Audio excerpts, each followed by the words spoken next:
Well, I think This is a great table. this is from Master Wang. Which one? Which master? Tea Master Wang. Oh, okay. Yeah, the one who passed recently, 2019. Oh, very nice. Yeah, when he passed, I helped close the estate because he had many properties and all on handshakes and barters. Yeah. You know, and so I spent a lot of time, and then the family. When I moved here, I was like, "Hey, I need a table," and they're like, "Oh, come get a table." And yeah, so I got this one. Okay. Nice table. The story, if it's true or not, it's dockwood. Yeah, look at it because it has drills. It has bores in it. Yeah. But the story is that it's shrapnel dockwood from Shanghai. Oh, okay. When Japan comes. Yeah. Boom, boom, boom, boom. Yeah. And so China, since developed, they dredge up the shoreline, they find this wood. Shifu knew the artist, so he custom made table, Those are wonderful. chairs, got nice feelings. chessboard, right? Oh, yeah. Biansi. Yeah. Yeah, really nice. Very, very lovely. Okay. Guys, this is Dr. Alex Feng. I'm so honored to have him in my life as a teacher, mentor, friend. He's been with me every step of my career. And today I want to introduce you to him. And so you can also understand how special he is and what a contribution he's made to our world of martial arts and medicine. Shifu. Yes. So many people know my story. No, none of my people know your story. I know that you trained with your father. I know that you trained judo with the famous lady master. Her name eludes me at the moment. I trained with Professor Ray Law. I trained with Wally J. Oh, small circle. Yeah. I trained with Fukuda Sensei. And Suchida Sensei also when he was in Oakland on 51st Street. Quite a few people. And I also, my current judo teacher is Wakabayashi Sensei in Tokyo. Oh. Yeah. Wonderful. Okay, so... I also trained with Tenkai Sensei. He's my judo partner for many years. Yeah, he's in Japan now. Wow. So that sounds like you have extensive training in judo then. Judo, jiu-jitsu, yeah. And then... I trained with Professor Go Ling-yin, who is Professor Zhang Minzhong's teacher. Yeah. Same lineage, with the same lineage as my uncle. Master Guo. What did you train with Guo? I trained Qigong and Tai Chi, but mostly Qigong. What kind of Qigong did he teach? 鱼肉杖. Hey, I should have known. Universal pose. The story, I heard a story of him. He was famous in Taiwan before he came here. Yes. And he led his community doing standing meditation. And one guy comes, he goes, Shifu, what does this do? He says, oh, you do this, you can fly. He says, really, teach me. He says, okay, come to my house after. So then later, the guy comes to the house. He goes, Shifu, teach me, how do I do it? He says, you see those garden shears over there? Go get them. He says, okay, what do I do with these garden shears? He goes, cut off your dick. Oh, no. He goes, what? He said, how are you going to fly with that thing weighing you down? Oh, Lord. Maybe I can bleep that out. So, yeah, you can whatever you like. So when I went to visit him, I studied Qigong with him, and he would have people do against the wall, 站桩, standing pose, for like an hour and a half, 2 hours. Yeah. Against the wall. Back to the wall? Facing the wall. Facing the wall. Facing the wall. Oh, damo.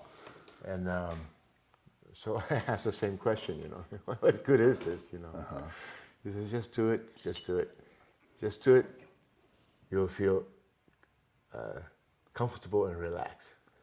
So I said to him, I said, Shifu, I'm comfortable and relaxed now. It's 5 minutes.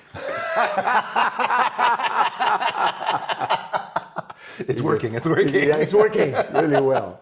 He just laughed. But I remember once, he knew that I did judo. So this is an amazing story, actually. So he asked me to throw him.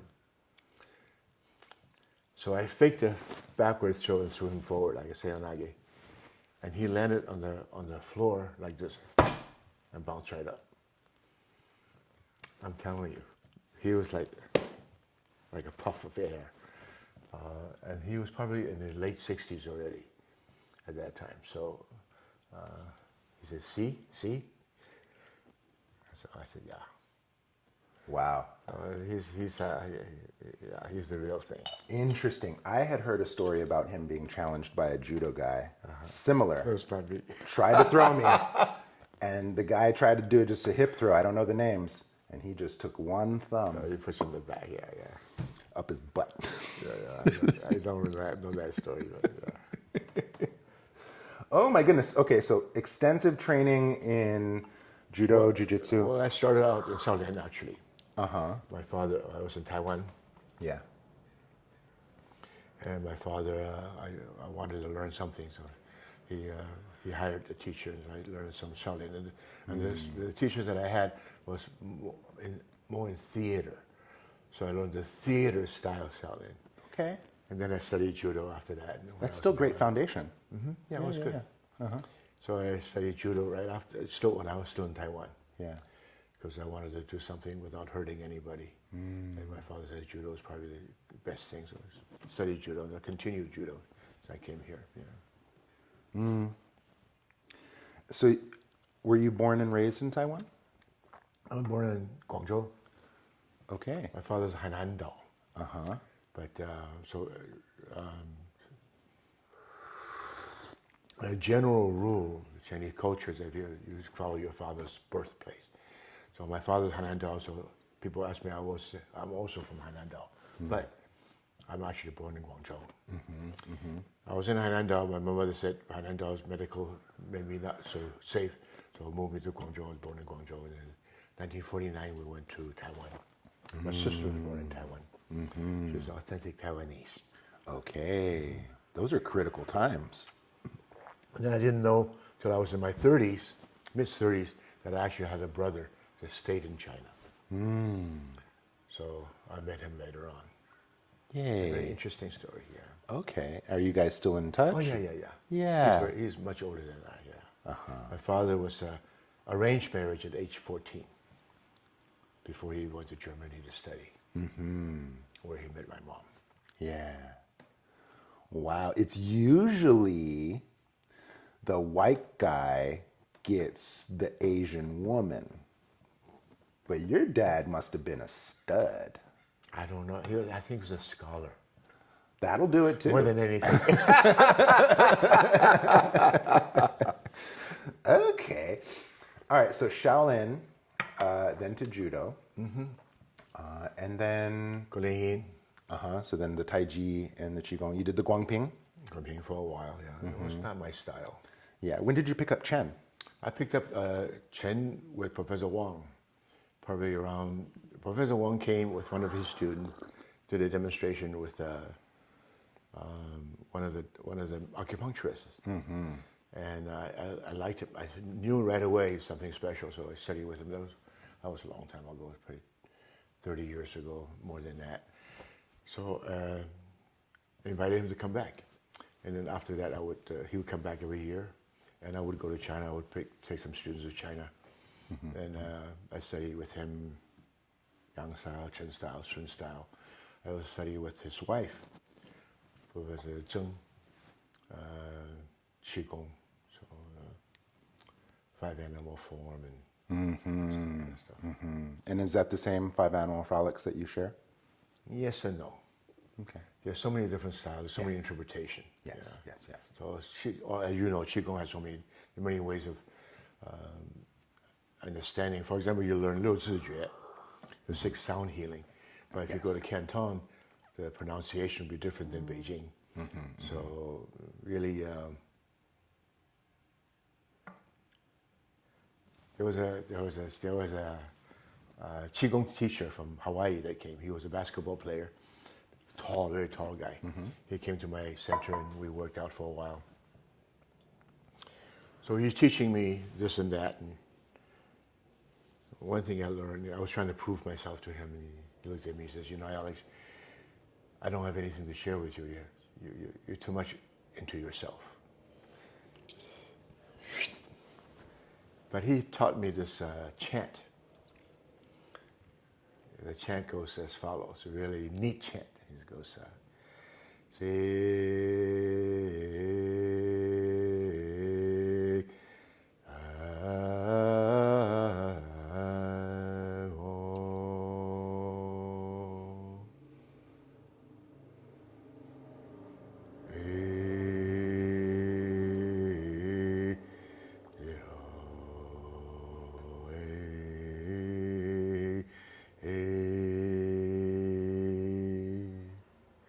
said, that's a great chant.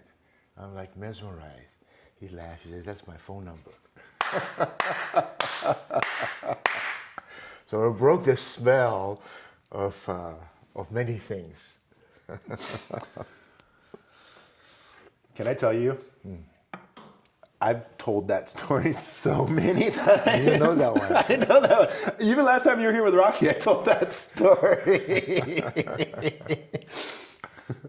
And I used my mom's phone number. There you go. Yeah, it's great. It's sound healing, so it has nothing to do with, pronunciation. It has to do with your feelings and your what you resonance. project, Yeah. resonance. Yeah. Yeah, and then if you're so focused on the sound, you're trying to mimic the sound and completely negating your own vibration. There you go. Yeah. Do your own. Yeah. Sing your own song. Yeah. Thank you for that. That was really sweet. Anyway, good story. Okay. So when I was 8 years old, I tell you about Qigong story. Yeah. I had probably younger than 8. I had severe asthma. I really could not breathe. I was missing school 3 to 6 months at a time. I read this book on Qigong, and I understood. And that was it. I cured myself of asthma, and I realized if I could do this at age 8 or 7, anyone can do this. So that's my journey to learn about Qigong.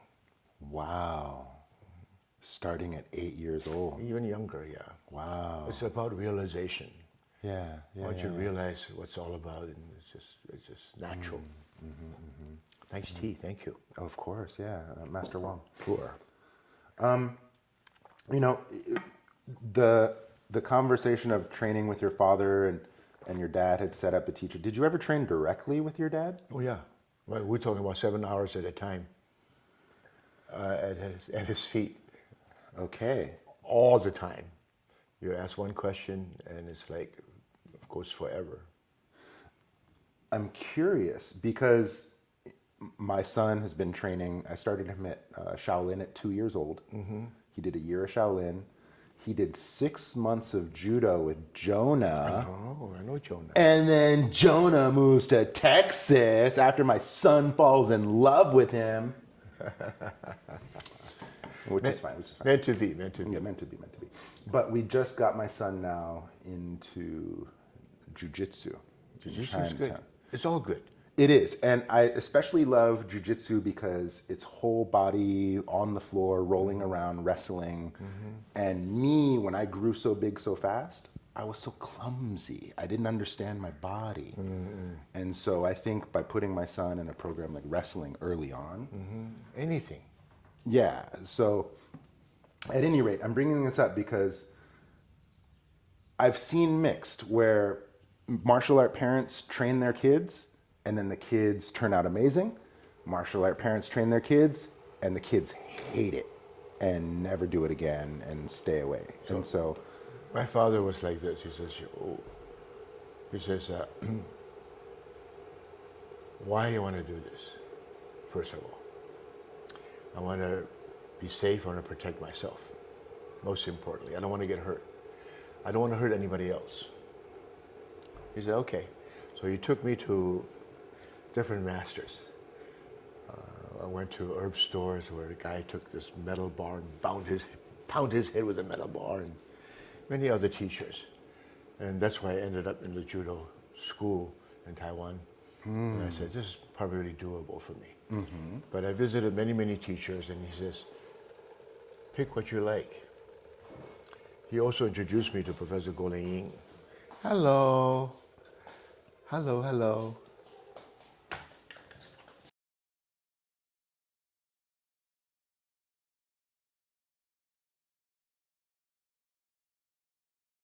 Yeah, it's all right. So Whatever you we were at, you started judo in Taiwan. Because you were going around meeting the different all kinds of masters. teachers, right. Because you didn't want to hurt other people, you didn't want to hurt yourself. So your father took you around to meet all the different teachers. So I had that Salim guy that came, and I studied judo after that. And when I came to the United States, I studied with Professor Guan. And Professor Wang after that.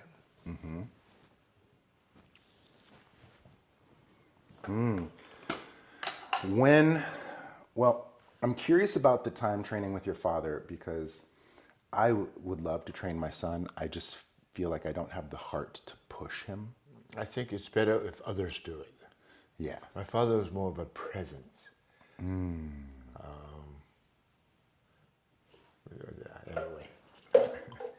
So you just kind of like hover, and pressure you. Well, there's some real situation as well that let me know that you don't have to show what you know. You just know. So that was very poignant for me.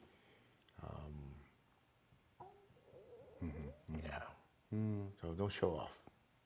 You don't need to. I'm still learning that lesson. Yeah, that's a hard one. Be humble. Just be comfortable. 平常. Hey.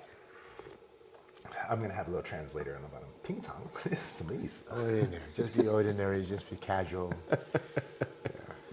Okay, so thank you for that. So that affirms my feeling of, because even just doing yard work, and if my son loses interest, it's like, no, the job's not done yet. It's always easier for somebody else to mold your child, and you be present. You guide them this way, that way. One word here, one word there is all you need. You don't need much, and they remember things like that. And they remember things like that. Huh. Okay, so then may I ask, where was your medicine influence? Because that's, in a nutshell, a lot of your martial experience, right? But how about your medical training? Both of my parents are healers. My father was a spiritual healer. My mother was a physical healer. Even in China, people from the village would come to her for healing. In Taiwan, people would come to her for healing. So she was a very natural kind of person in that realm of healing. So this is part of my upbringing. And I was a physics major at UC Berkeley. Not happy with what I was doing. I switched to psychology and wasn't happy with psychology at UC Berkeley back in the 70s. So I asked my dad, I said, what should I be doing? He said, what do you want to do? I said, I do want to do healing. And I want some tradition. And I want to do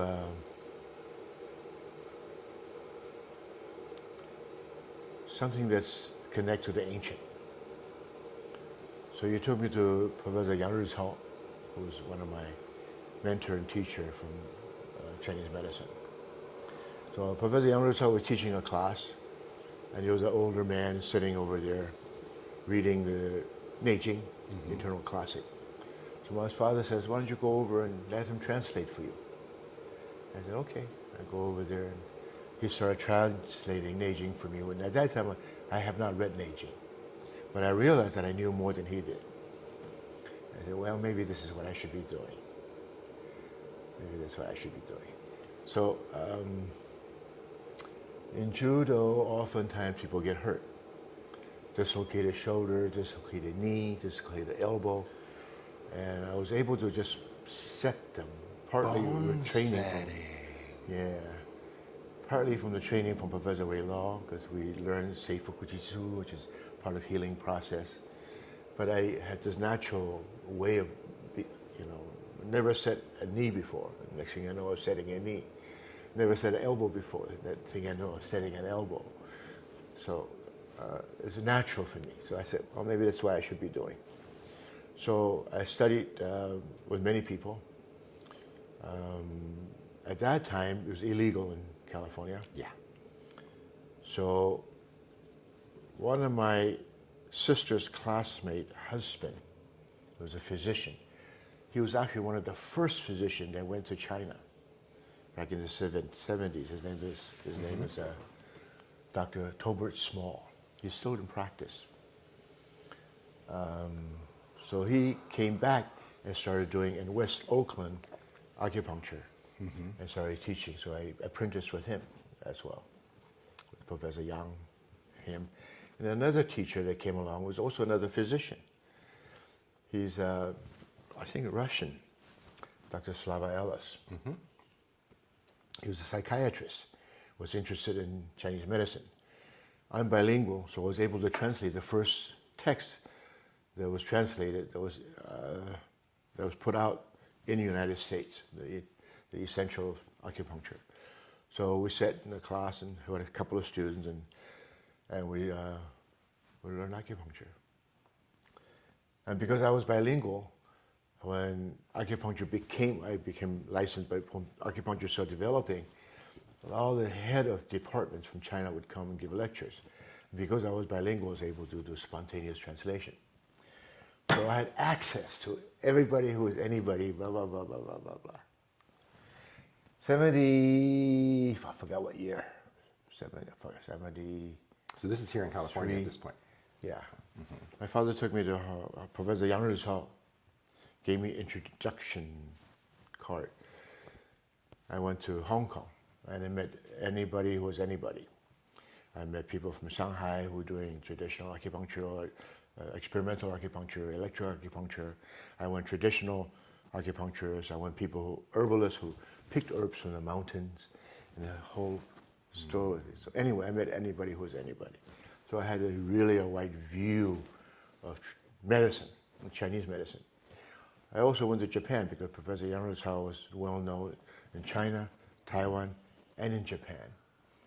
So I had access also to Japanese acupuncture. And so I was very lucky. I was very lucky. May I ask, what's the primary difference between Chinese and Japanese style? My understanding is just depth, needle depth and stimulus. It's interpretation. Okay. So when I went to Japan, I went to Meiji College, and there were lecturers. And first level is practitioner who started to learn acupuncture. Second is senior practitioners who had learned acupuncture and very established in their practice. Third level, the higher level of teachers, they study classical from China. So that's how it's passed down. But the Japanese modify. So many of the TCM principle, philosophy, and methodology is slightly modified. So technically, I would say it's about the same. The needles are thinner. I would say it's all about the same. Japanese acupuncture, Korean acupuncture, who I studied also with Chelu. I was at Korea also, learned acupuncture. I think there's more similarity than differences. Okay. Yeah. Principally, it's the same. And how you approach is slightly different. Pretty much like music or dance. Many ways to balance. Yeah. So to me, not much difference. Okay. To me. Great.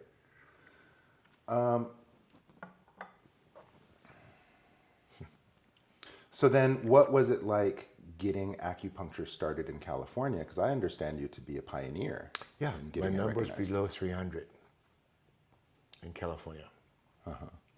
There's a few still around older than me, but most of them have passed at this point.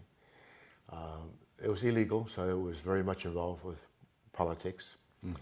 Learned a lot.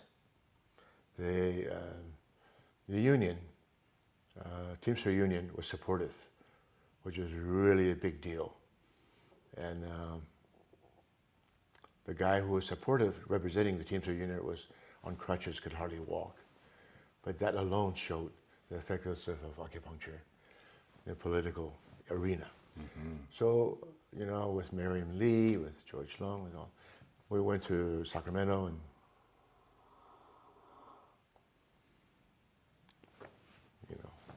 did what we did to legalize acupuncture. Wow. So 1976, I think.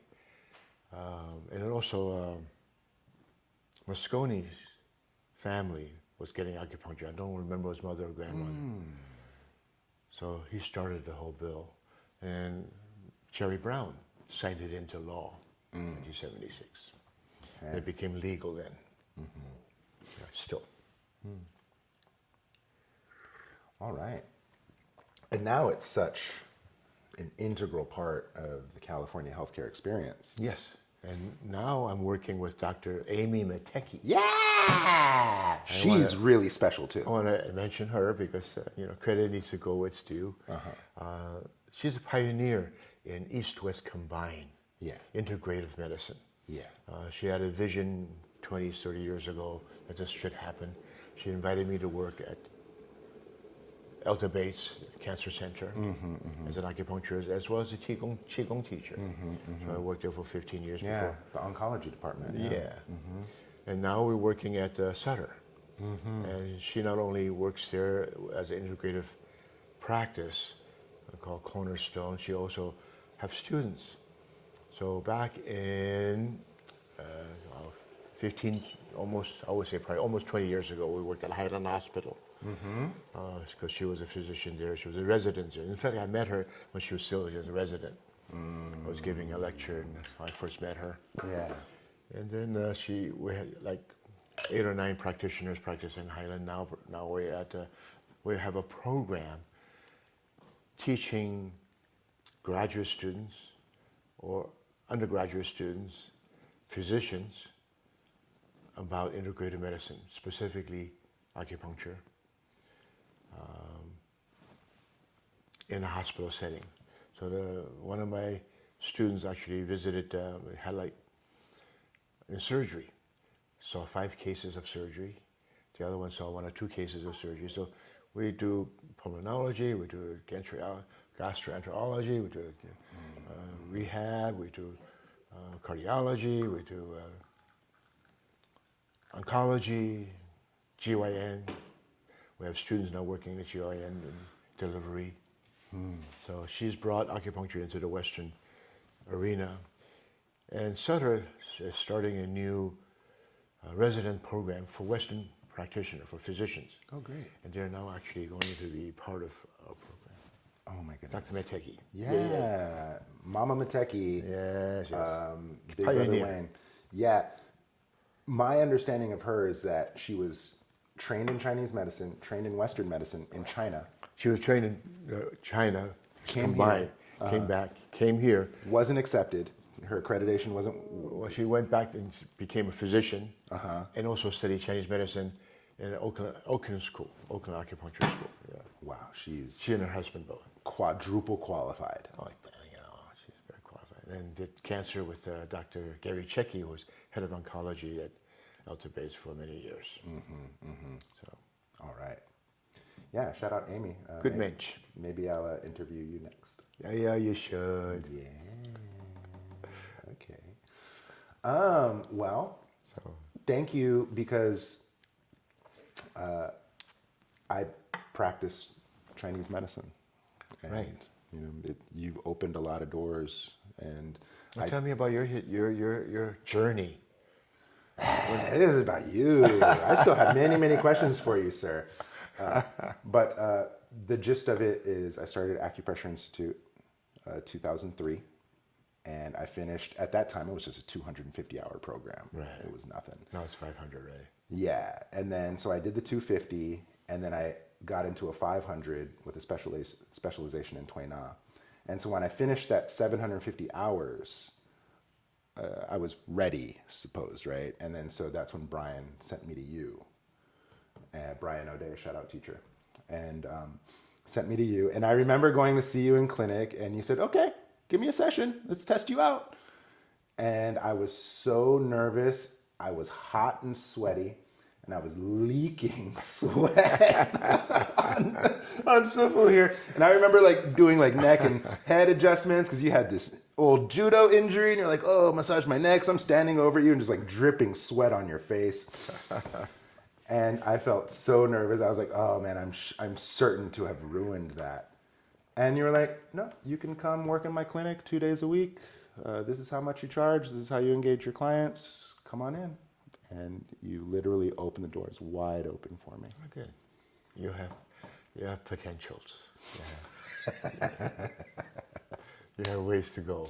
Right? Ways to go, ways. We ways all to do. go. We all do. And then by the time I got to China, I was fortunate to. How old were you when you were in China? 26. Okay. Yeah, I went when I was 26. And you stayed there for a long time. 5 years. Yeah. Yeah, till I was 31. Yeah. Yeah. And we trained 6 days a week, 1 day a week off. And on that 1 day a week off, I'd go see the blind man. And I'd just receive to heal.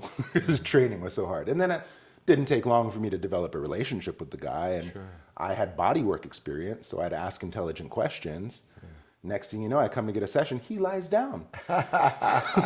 Do me. Do me. And so I did him. He was satisfied. And he said, okay, you get to work.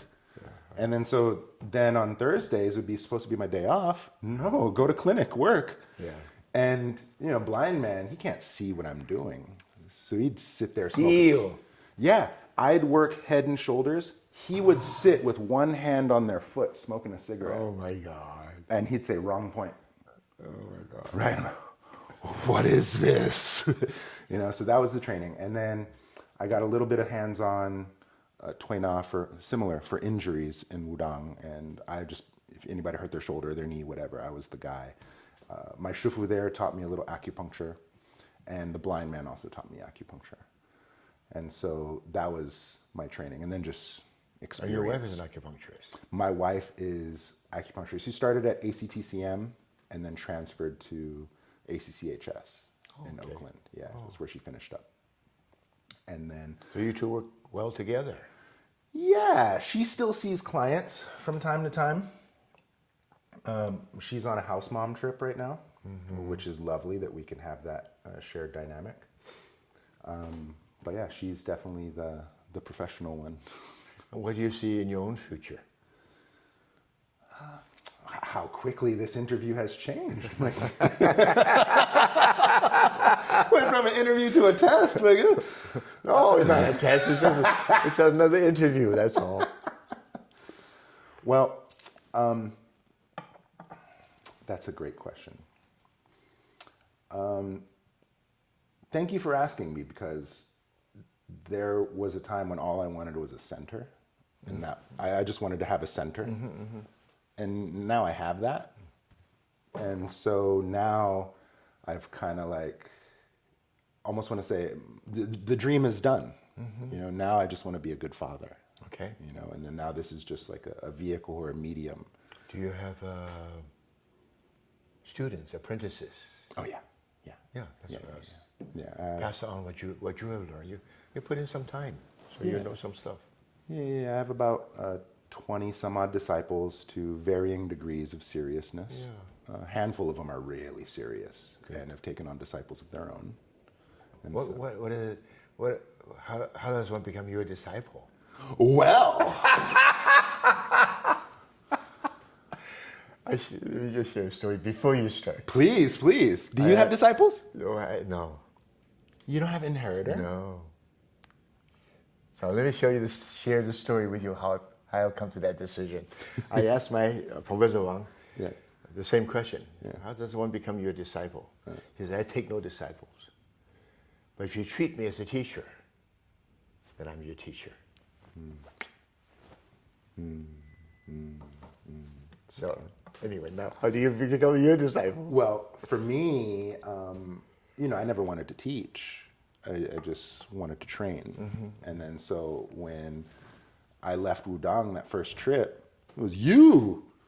You were like, come teach at the Taoist Center. And also we had a big seminar. Yeah, the annual gathering, right? The Taoist gathering. Yeah. And so the very first time, only just You're 3 funny. months, he said, come teach. I didn't know how to teach. You taught a lot of I remember. I said, oh my God. And you have to start from there. That was when I was already comfortable with you guys. The first time I did Taoist gathering was, I did Baronjin, Okay, good. the seated. Yeah. And that's when I met Liu Ming, and that's Ranaldini, and Sat Han, and got introduced to that whole community. but I didn't want to teach, right? It was just my elders that said, do this. Yeah. And then so when I went to Wudang and finished in Wudang, Shifu said, open a temple. Yeah. Don't just open a school, open a temple. And so kind of took it upon myself to do it. And then even then, I didn't want to teach. I just shared. This is what I'm doing. This is how you can do it with me. Right? I remember that. And I just wanted training partners, right? So I was focused on building people strong enough so they could train with me, right? And then it just kind of became a teacher by default, I guess. And then my Shifu said, take disciples. Oh, okay. And I didn't want to take, I wasn't ready. And then he says, because I'm the oldest, I have to take first, or else no one else can. So I said, okay. So this is right around 2020, COVID, right? Oh, wow. Oh, good timing. Yeah. Everything's locked down. Nobody's supposed to come out the house. Right. And you supposed to And so I called all my students that had been with me 5 years or more. I said, okay, guys, open casting call. If you want to be a disciple, this is what it looks like. Come to my house, bow in. And I didn't choose. I let them choose me. Yeah. Right. That's the best way. Yeah. And then so my first original cohort was about 13. And they all chose it. Right? Of that 13, handful are still serious. 10? That's good. Ish, right? Yeah. Then I did a second cohort. And this most recent cohort I did was just last year. But this one I selected. Oh, okay. And I specifically chose people that have influence of communities that I can't reach. Oh, that's a good way. Right? And so I know that these principles, these values are effective universally, Right. can help everyone the whole world over through any time and circumstance. But I have such a personality that I may rub people wrong or I may turn them off before they can receive a treasure. We all attract only a certain reservoir of things. Exactly. So I specifically chose people from demographics, some career choices or works of life that I can't access. Good. Very good political move. Yeah. So that was my contribution. Okay. Now we're distracted. Okay, so I want to ask, when did you open Guan? Guan was open, my father's help, 1972. Yeah, 50 years just passed. Yeah, 1972, yeah. Okay. Yeah. And then, So just for only 知道 the character 知, the way my father explained it, ultimate, but ultimate is written in one line on top, one line on the bottom. In the middle is a cross, either a circle or a triangle, it doesn't matter. But yin and yang, in the boundary that's open, in motion. Dao, as you know, my interpretation was the self, 智, the character Dao has 智 in the center. You have a dragon in motion. Dragon in motion, so movement. The line demarcates for me, two kinds of thoughts. One thought is the self that moves in harmony of yin and yang, understands Tao. Or the self that moves beyond transcendence of differences, practices Tao. hey, and then even 知道 is like a play on words of I understand. Yeah, 知道. That's how it came. Wow. Thank you for that. That's my practice. Oh, thank you. Very nice tea, thank you. This is a blend of Lotus and Big Snow Mountain. Oh, I like it. So, next question then. When you opened, have you ever been challenged? All the time. Because You're challenging that- me now. yes, he understands. The jig is up. Because that era, before MMA, when all the ruffians had a place to go, Yes. it was rough and tumble. Yes. I know how to fight. And because of my medicine training, I can be unkind. So I told you I can locate and dislocate. That's that's no problem for me. That's easy stuff. Okay. So two guys came to my center. They told me they were from what's that prison? San Quentin. San Quentin. Uh-huh. I said, do you know what you're doing? I said, well, there's only one way to find out. Spicy soup. Bring it on. If you don't test yourself, you don't know. You know, sometimes you have to decide, is it worthy or not? Okay. If it's not worthy, you win. If it's worthy, I take the challenge. Yeah. So I don't have a problem with challenge. I think challenges are good. In fact, all my students, I put them into tournaments, whether it's form or full contact or kiss contact or push hand, I don't care. Kiss contact. You know kiss contact, right? Yeah. You can only kiss contact. You cannot bring blood. Yeah, slap tag. Yeah. So my students are pretty good. They're able to win, like, you know, they have 5 state champion 5 years in a row. So I know how to fight if I have to. Yeah. Challenges. But the challenges is not that. The challenges is I have a yoga teacher. Her name is Guru Mai Chivalasananda. So I go to New York and I study with her. So she has students like 5,000 at a time. And one time we were in a lecture and we were talking about death. So she turns to me and says, Alex, he said, talk about death. So I said, I would talk about death, and I turned to my audience and talked about death. I turned to her and talked about death. She says at the end, that Alex, he turns his back to the Guru.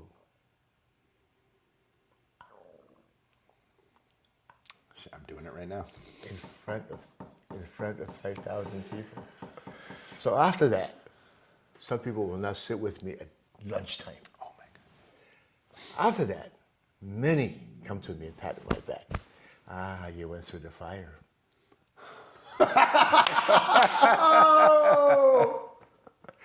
If you don't go through fire, if you don't get a challenge and decide what your ego is about, you don't grow.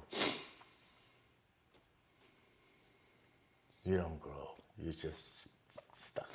I am so touched by that story. I am so touched by that story. Thank you.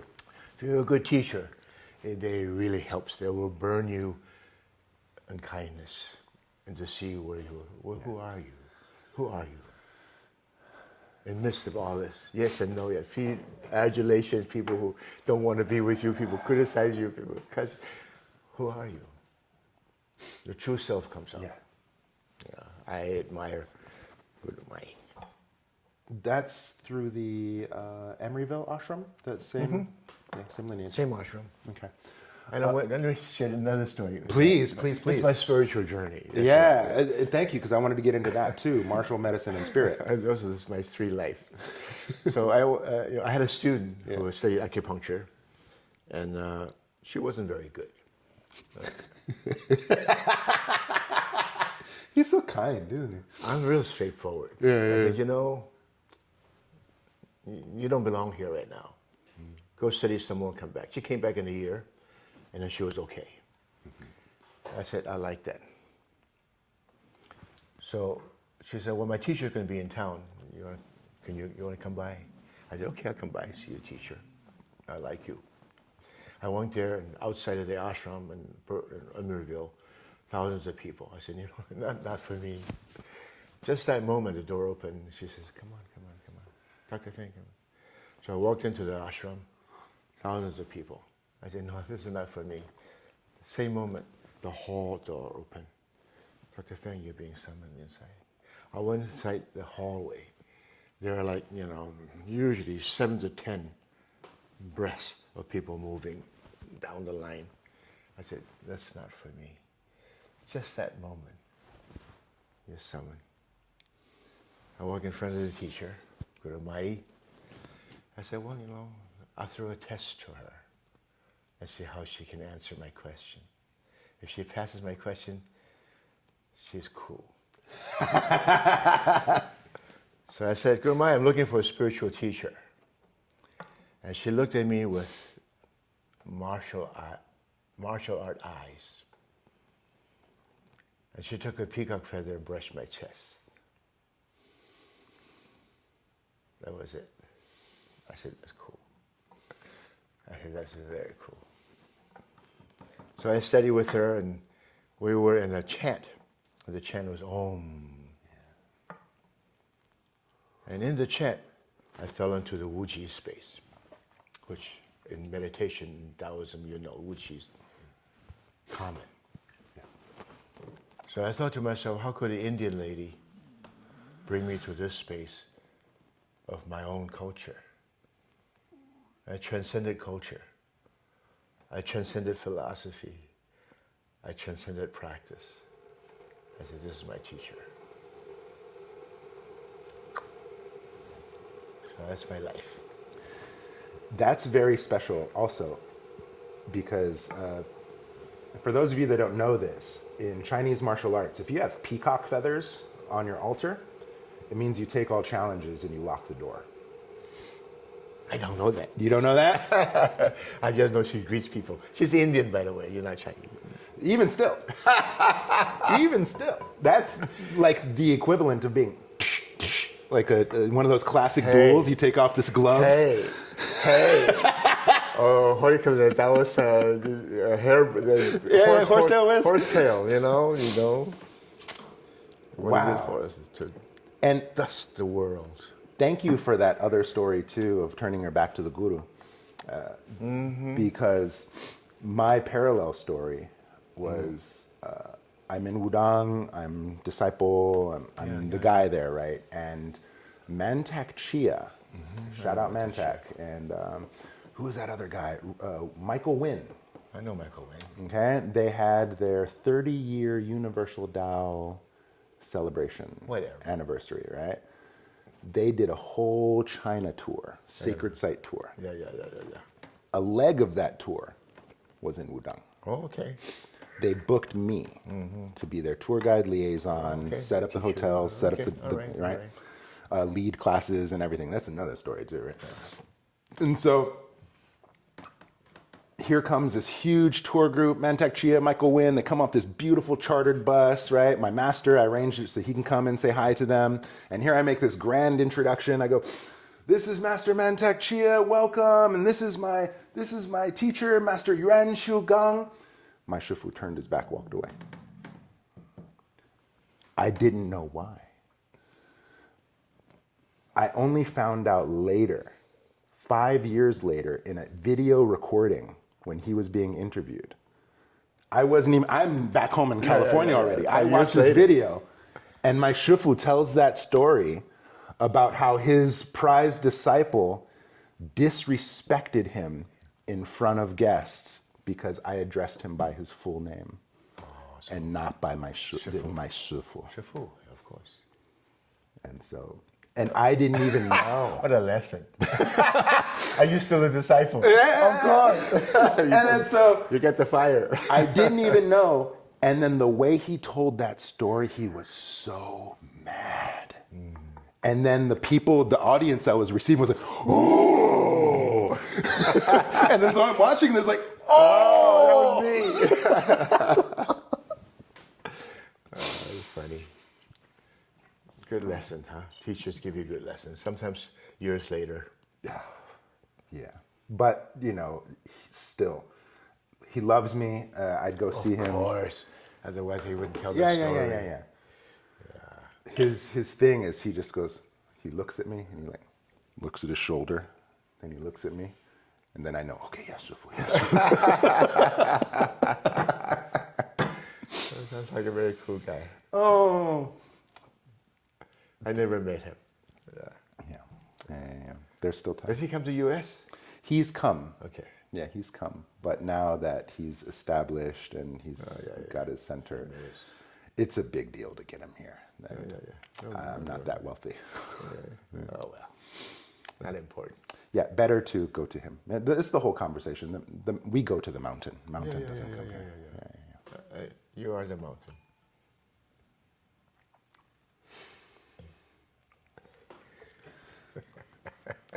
I'm gonna let that one sit. Better not say anything. Or appropriate. Oh man. So at this point, we talked about the kung fu, we talked about the medicine, we talked about spirit. Those were the three things that I was looking to cover with you.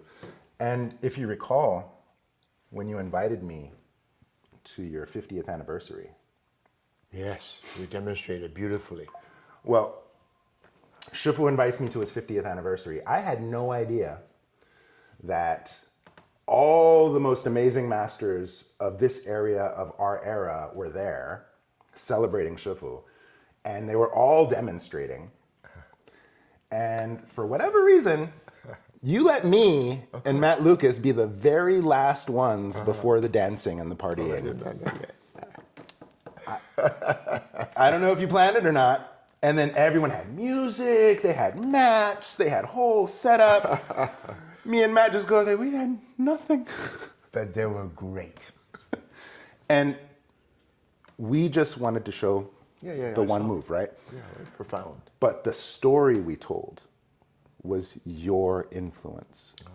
The Qigong, self-care, right? The martial, we used to say move to fight each other, take each other down, and then one person's hurt, and they say, now we're gonna use the same move to heal. And in that, there's now relationship now. And so it told the story of self-healing, martial expression, medical expression, community building, spiritual awakening. That's why you're there. Well, that's who you are to me. Yeah, thank you. Yeah, we're together. So when did you start doing Last Fridays? Oh, I stopped doing Last Friday I know. some time ago. But you started and you were doing them for quite some time. I can't remember dates. People on dates, give me a break. Because that was... Yeah, I did it for like 10 years. Yeah. If there was any type of instructional influence that I got directly from, I don't think I've ever done any of your classes or anything like that. You've just always been very supportive of me. Yeah. But I did go to those Friday nights quite often. I like those myself. Yeah, I really like those myself. Spend some time actually formulating. Yeah, it was sweet. You'd always give a really nice metaphorical lecture. Sometimes I didn't know what I was going to get out of it. Right? Most people don't, but it's okay. And then you'd give new people guests these little from your little bag, and you'd do this. Not you, but the guy. Michael was his name. He'd do the singing bowls, and we'd all sit there and meditate for 10 minutes, and then we'd drink tea, talk story. Yeah. Really beautiful way to spend the last Friday. Make cookies. Yeah. I had people who come just for the cookies. That was a really nice thing. And then that early on in my journey, you're showing me how to hold space. Right? You're showing me how to foster community. Yeah. Right? It's important. Yeah, we're all monkeys. Are you a monkey? I know. Zenda? Hanuman. Yeah. Hanuman. What's your zodiac? Sun Wukong. Zenda? Yeah. What? I'm all of that. Okay, here's a question. Who would win, Hanuman or Sun Wukong? I get that they're the same. They're the same. I get it. Yeah. Who would win? When you start doing yin and yang, when you start dividing duality, then you're in the world of duality. You're forever pondering who's going to win. Too much work. Stay away from duality. Well, we incarnated to experience the joy of duality. Oh, wow. No. No? Reincarnated to learn the midline between yin and yang, the space in between. So you can be yin, you could be yang, you could be yin with yang, yang with yang, who cares? You are that which is encompassing and separate. You heard it here first, guys. Sun Wukong. Sun Wukong will win. Nah, it's the same, it's the same. Oh my goodness. Sun Wukong only has 72 tricks. You only need one. You know, you need one, but 72 is cool. True. Yeah, you know, some only has 36, and some only has 24, some only has one. True. Some don't have any. Ooh. They're not just tricks, okay? We'll call them parlor tricks. Yes, tricks. They're just tricks. Tricks. But he did go to hell to erase his name off the death book, and he did go to heaven to steal all the peaches. And not to mention the elixir, the wine. Oh yeah, Lao Tzu's elixirs. He really lived it up, you know. Immortality plus an immortal body, you know. Uh-huh. That's why he was so cool. Was Hanuman as mischievous? Hanuman was not mischievous. Hanuman was the heart. Yeah. Different. Indian mythology. Different. And it makes sense, you know, that they're the same deity after all. Journey west, right? It's the whole thing is to go there and connect and bring the sutras back and bring the awakening back, right? Where? To the west. Where? See, you explained the name of Guan. Yes. Wudang West. West. Is it here? Is it there? Where? Right? And so, at first glance, you would think, oh, Wudang in the West. Okay, I get it. Right? But it's the journey west, right? Westward, and the journey of completion by way of the sun. And Western direction is metal. Metal is internal self-reflection. It's shining. Yeah. And so I put some thought into my name. Okay, I figured that. I figured it wasn't simple. So I'm exhausted of my questions. Okay.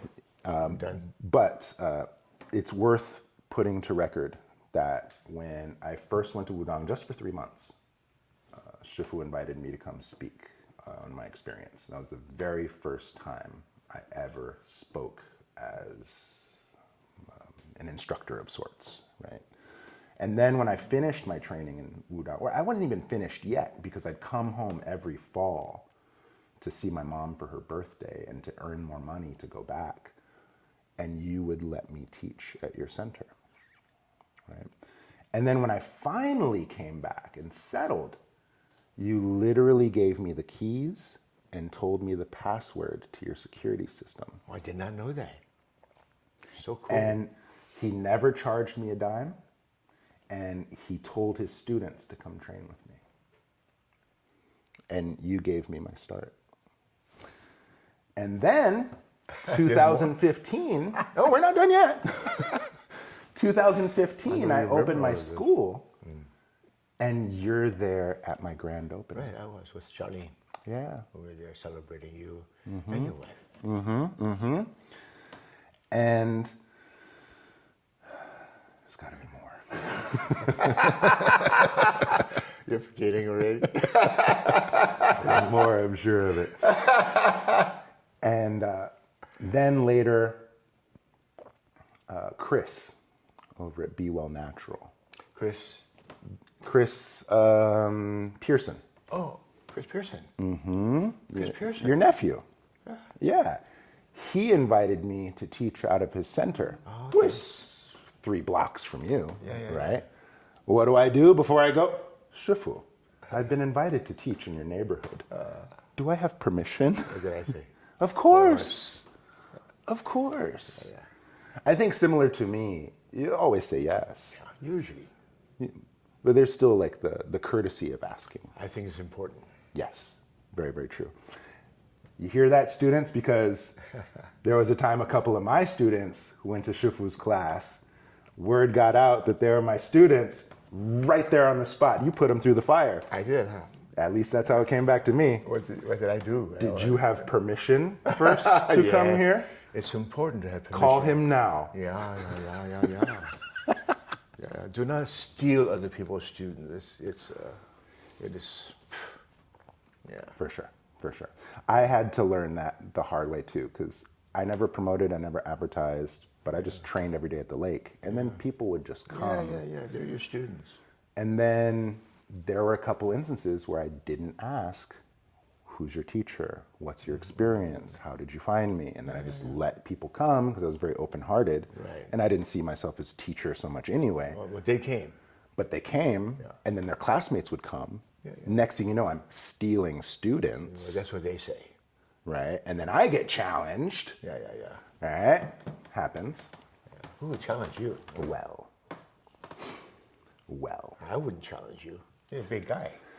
One time, a scholar from Beijing came. Oh, okay. So a scholarly challenge. Yeah, and I like it, Rocky.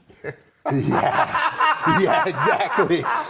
I was on TV out there, celebrated as some Western affiliate of Wudang Mountain, and my teacher is kind of a big deal out there now, all over their social medias, right? It's always been a big deal for years. So people start looking for me. Right. And then so this scholar from Beijing flew out, says, oh, you're the Wudang disciple? You're the lineage inheritor? Let me see what you're doing that's so Wudang. Oh. Right? And he wanted to test my touch. Yeah.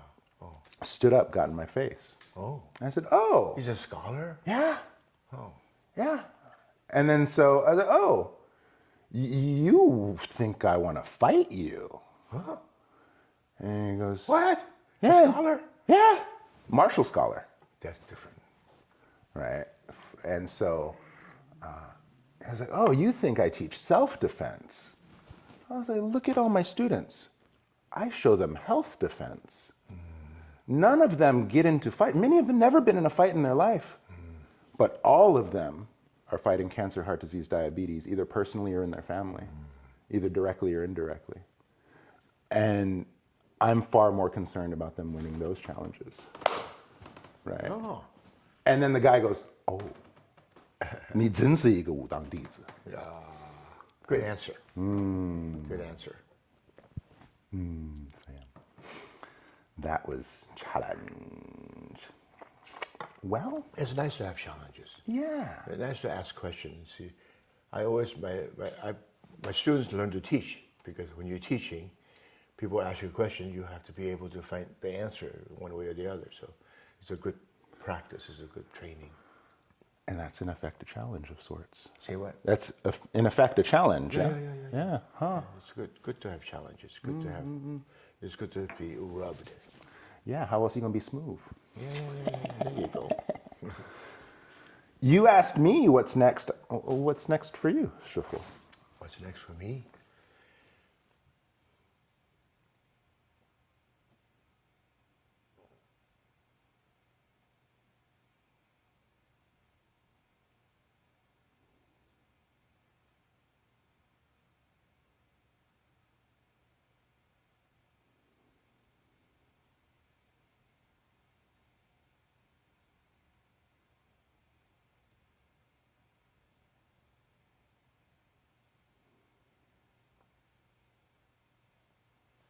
That was it. You get it, you get it. You don't get it, you don't get it. Where's my peacock feather?